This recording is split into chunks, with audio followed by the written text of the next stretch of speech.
Good day everyone. I'm going to read to you the story, Kanchha the Rhino. It is written by Shilpi Pradhan, illustrated by Abin Shrestha, and translated by Shannon David. Listen carefully. In a vast grassland, there lived a little rhino.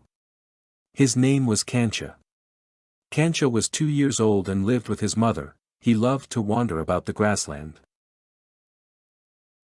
His mother would often warn him.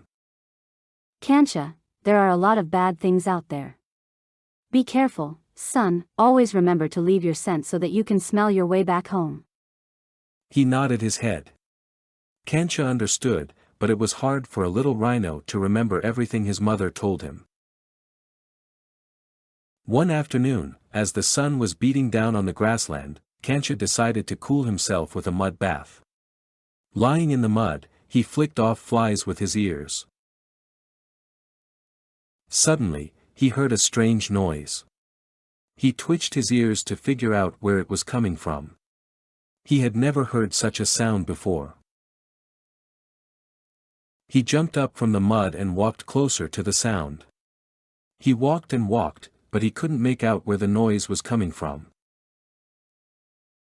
He looked around and realized that he had walked much farther than he thought. He remembered his mother's words and turned around to walk back home. Then, he heard the same sound again. He saw a giant python sliding towards him and it filled him with fear. He ran and hid behind the tall grasses. He whispered to himself. That python is going to eat me up. Ma, please save me. He was very scared. He closed his eyes tightly and stayed very still. He waited and waited. Luckily, nothing happened. Kanchha carefully peeked through the tall grasses. He saw the python swallowing a deer. He breathed a sigh of relief. It was getting dark and Kanchha knew it was time to go home. He turned around. He looked right. He looked left. He tried to find his scent, but he couldn't smell it anywhere. He ran round and round but couldn't make out which direction he had come from. He remembered his mother's words again, and he began to cry. Kanchha. Kanchha. He heard someone calling his name. He twitched his ears. Someone was calling him. He jumped with joy and ran as fast as he could. Thump! Kanchha landed in a pit. Darkness surrounded him. Kanchha. Kanchha. He heard his mother calling from above the pit. He felt like crying. I'm sorry for going too far, Ma. I'm sorry. It was all he could say to his mother. Don't worry, son, I'll go get some help. She promised him. Kanchha looked up at the sky. He saw the moon shining brightly. Kanchha promised himself to be more careful next time. The next morning, Kanchha woke up to find himself tied up with ropes. He could hear noises all around him. Kanchha was confused. He didn't know what was happening. Kanchha tried to struggle free, but it only hurt, so he stopped.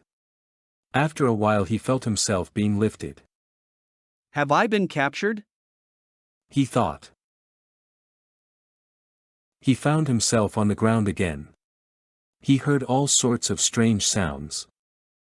Hoorah! Woohoo! He could hear claps and whistles. Blinded by bright flashes of light, he could barely see anything clearly. There were hundreds of humans around him.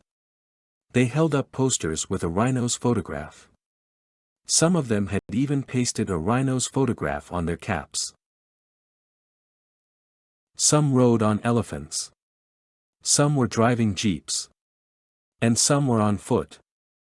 As he got closer they were all smiling at him, but he recognized no one.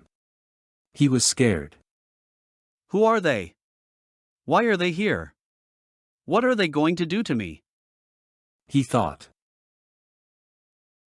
One of the humans came towards him and touched him gently. Slowly, he turned Kanchha's head towards the jungle. Kanchha saw his mother waiting for him behind the trees. These humans had not captured him, they had saved him. Kanchha ran as fast as he could to his mother. He was safe again. He would never wander so far without leaving his scent ever again.